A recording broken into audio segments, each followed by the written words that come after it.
আজকের এই ভিডিওটি দুর্দান্ত একটা রেসিপি ভিডিও হতে চলেছে। কম খরচায় দামি মিষ্টি রেসিপি কিভাবে বাড়িতে তৈরি করবেন সেটাই আমি এই ভিডিওর মাধ্যমে আপনাদের সাথে শেয়ার করব।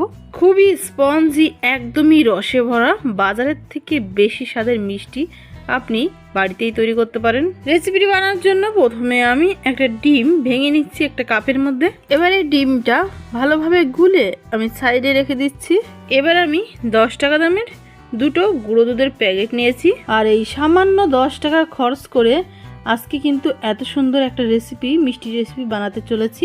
তো আমার দুটো প্যাকেটের গুঁড়ো দুধ প্রায় এই যে আধা কাপ হয়েছে। এর মধ্যে দিয়ে দিচ্ছি 1 চা চামচ ঘি। এরই সাথে আমি দিয়ে দেব 1 চুটকি বেকিং পাউডার। এবারে গুঁড়ো দুধ, ঘি, বেকিং পাউডার একত্রে ভালোভাবে মিশিয়ে নেব। মেশানো হয়ে গেলে অল্প অল্প করে ডিমের মিশ্রণ দিয়ে একটা নরম করে একটা ডো মেখে নেব। এখানে আমি 1 চা চামচের মতো ডিমের মিশ্রণ বেঁচে গেছে। ডিম ছোট বড় হওয়ার জন্য ডিমের মিশ্রণ কম বেশি লাগতে পারে। এবারে কোনো কিছু একটা দিয়ে ঢেকে রাখতে হবে 10 মিনিটের জন্য। 10 মিনিট পরে এই মিশ্রণটি কিন্তু খুব সুন্দর সেট হয়ে যাবে। এবার এই মিশ্রণের থেকে নিজের পছন্দ মতন রসমালাই শেপ, মানে ছোটো ছোটো করে গোল করে নিতে পারেন, কিংবা লম্বা লম্বা মালাই চমচম মিষ্টি শেপ দিয়ে নিতে পারেন। আমি আজকে মালাই রোল মিষ্টি বানাবো, সেই কারণে লম্বা লম্বা রোল শেপ দিয়ে নিচ্ছি। আরও একটা মিষ্টি বানিয়ে দেখাচ্ছি। এই মিশ্রণ থেকে আমি 1 চা চামচ মিশ্রণ নিয়ে হাতের তালুর মাঝখানে রেখে প্রথমে গোল করে তারপরে লম্বা রোল করে নিচ্ছি। আর এই একই রকমভাবে সবকটা মিষ্টি কিন্তু বানিয়ে নিতে হবে। আর এই মিষ্টিগুলো একটু ছোট করে শেপ দিলেও ক্ষতি নেই, কারণ এটা যখন রসের মধ্যে রান্না করা হবে তখন কিন্তু মিষ্টিগুলো ফুলে ফুলে 2 ডবল হয়ে যাবে। নেক্সট স্টেপে আমি কড়াইয়ের কাছে চলে গেলাম। আর এবার আমি এই কাপটা হচ্ছে আধা কাপের মাপ, এই কাপের মাপ করে আমি 2 কাপ লিকুইড দুধ দিয়ে দিলাম, আর 1 কাপ দিয়ে দিচ্ছি জল। মিষ্টিটা বানানোর সময় একটা কথা মাথায় রাখতে হবে, এই দুধটা অর্থাৎ মালাইটা যত পাতলা হবে প্রথম দিকে, এই মিষ্টিটা কিন্তু ভিতরটা তত ভালো কুক হবে। ঢাকনাটা দিয়ে আমি এই দুধের মধ্যে একটা অবল দিয়ে নিলাম। ফ্লেভারের জন্য আমি 2 এলাচ দিয়ে দিলাম। দুধটা 2-3 বার উতরে গেলে আমি এই মিষ্টিগুলো একে একে দুধের মধ্যে ছেড়ে দেবো।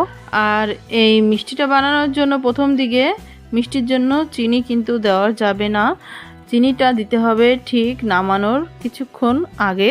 মিষ্টিগুলো সব দিয়ে আমি ঢাকনাটা দিয়ে নিলাম। উতরে পড়ে যেতে লাগলে ঢাকনাটা খুলে এইভাবে বাতাস বের করে দিয়ে আবার ঢাকনা দিয়ে নিতে হবে। এইভাবে টোটাল 10 মিনিটের মতো রান্না করে নিতে হবে। অবশ্যই গ্যাসের ফ্লেম হাইতে রেখে দিতে হবে। আর মিষ্টিগুলো দেখেন ফুলে ফুলে কত বড় হয়ে গেছে। তো মিষ্টিটা আমি হাতার সাহায্যে হালকা একটু নেড়ে চেড়ে ঢাকনাটা দিয়ে আবার ঢেকে দেব। 10 মিনিট টোটাল এখনও হয়নি, 2-3 মিনিটের মতো বাকি আছে। তো আমি 2-3 মিনিটের মতো আবারও জাল করে নেব। আর এই মুহূর্তে কিন্তু আমি মিষ্টির জন্য 1/4 কাপ চিনি দিয়ে দিচ্ছি।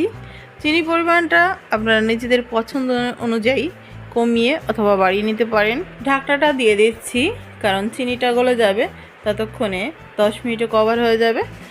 তো অবশেষে কিন্তু মিষ্টিটা ফাইনালি একদমই রেডি হয়ে গেছে, আপনারা দেখেই বুঝতে পারছেন। এবার আমি কড়াই থেকে একে একে মিষ্টিগুলো পরিবেশন করার জন্য একটা প্লেটে নামিয়ে নেব। তো যে কোনো মিষ্টি একটু ঠান্ডা ঠান্ডা খেতে বেশি ভালো লাগে, সেই কারণে মিষ্টিগুলো প্লেটে নামিয়ে একটু ঠান্ডা হয়ে গেলে একটু কিছুক্ষণ সময়ের জন্য ফ্রিজে রেখে তারপরে পরিবেশন করুন, অনেকটা বেশি ভালো লাগবে। স্বাদের কথা বললে এই মিষ্টির সাথে দোকানের মিষ্টির কোনো কম্পেয়ারই হবে না, খেতে কিন্তু একদম অমৃত লাগবে।